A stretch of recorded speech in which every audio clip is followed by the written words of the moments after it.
Hello, hello, hello. Happy this Saturday. Happy Saturday afternoon here where I am. I just wanted to jump on really quick and talk about what a religious spirit is and what it looks like and how it can be um, so subtle, but yet so profound in its ability to keep people bound. So, first thing to keep in mind, a religious spirit has means with no end.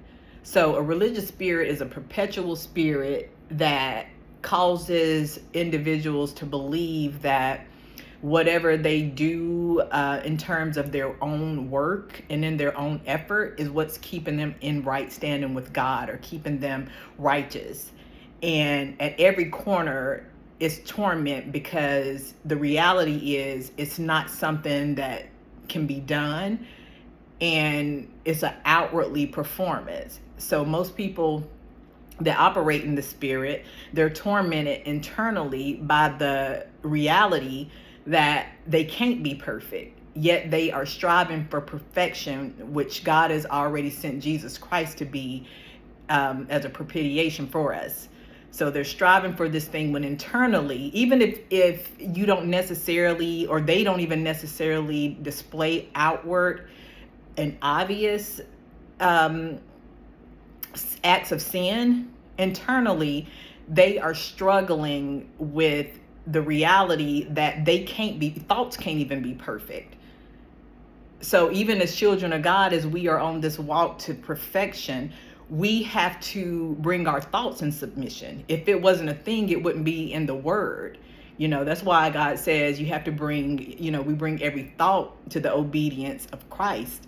So it starts with the thought. So even if outwardly they're not necessarily displaying anything that can be apparent sin, evil thoughts of unforgiveness, thoughts of jealousy, thoughts of envy, hate, arrogance, a spirit of pride. So all of these things can be internal.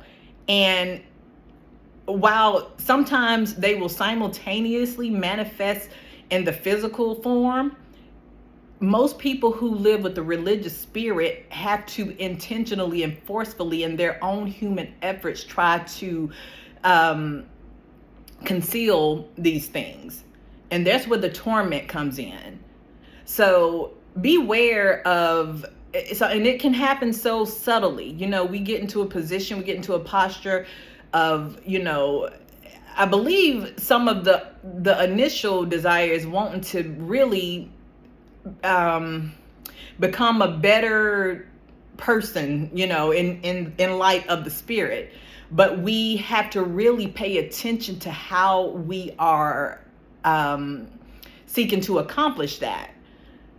In our own efforts, there is torment.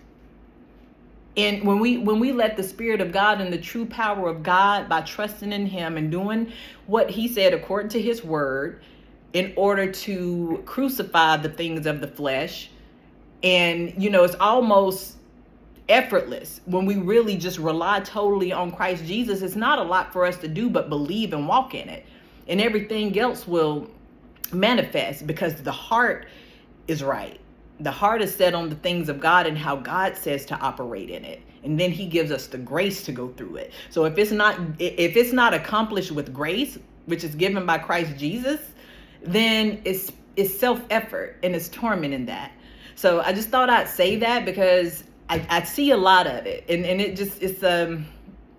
it becomes a cycle, and it's no real joy, it's no real peace or truth in religion, in the spirit of religion, in that way, in the spirit of self-righteousness. So make sure it's Christ, and ensure that it's Christ who is motivating the changes in our lives. Till next time, keep shining.